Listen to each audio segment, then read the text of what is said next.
Thank you everyone for attending today's meeting. Today's meeting will include a toolbox presentation regarding safety.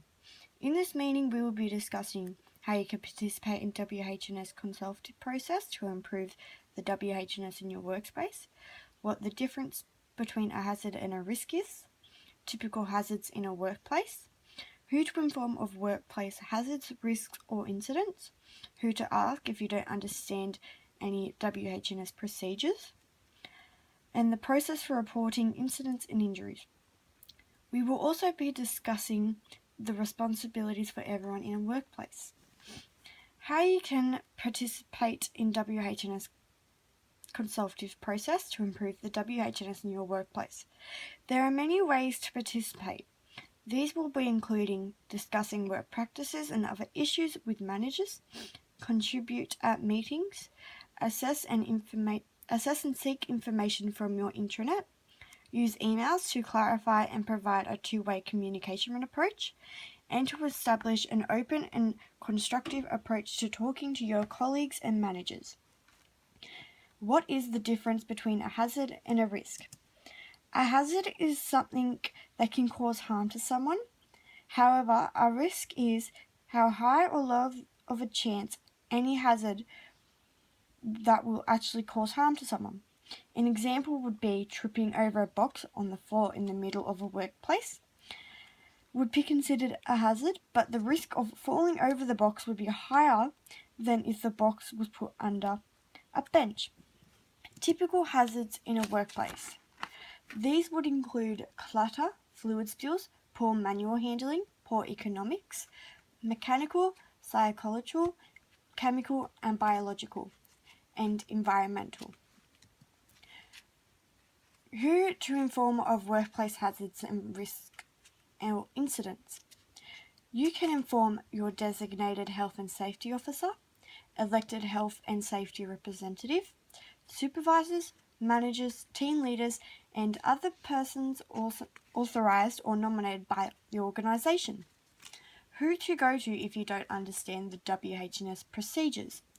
You can go to your WH&S managers, safety advisors, supervisors, line managers, and team leaders. The process for reporting incidents and injuries. You must inform your WH&S managers and or supervisors and fill out an incident report.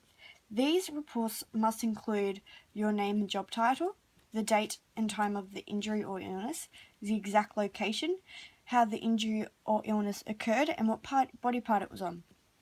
It must also include any witnesses and the date you notified your employer. Responsibilities of a PCBU, person with management or control of a workplace, fixtures, fittings, and plants. And they are the designers, manufacturers, importers, suppliers, and the PCUs that install, construct, or commission plant or structures. The responsibilities of WH&S officers include consulting with staff on health and safety matters, ensuring that new staff are inducted into work health and safety, establishing safety goals and objectives for their area of responsibility, promoting the organisation policy and procedures, investigating accidents, injuries and incidents that affecting WH&S within their area of responsibility, and taking all necessary steps to immediately advise situations. They also must be preparing and submitting regular reports on health and safety as required, facilitating or listening with safety manager on workplace inspections, adjustments and risk assessments appropriate to their area responsibilities, conducting workplace inspections, adjustments and risk assessments appropriate to the area, and must be motivating employees to adopt good health and safety practices.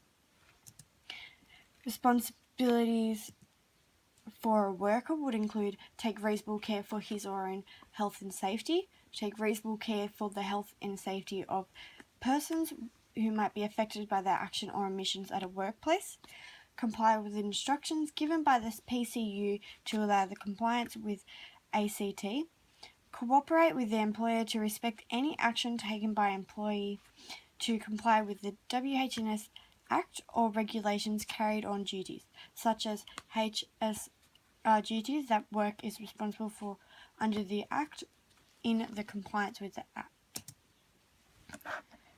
The responsibilities of visitors and contractors: reasonable care for their own health and safety, have reasonable care that their acts or omissions do not advise affect the health and safety of other personnel, comply with any reasonable instructions given by the person conducting the business or undertaking to allow the person to comply with the WHS Act.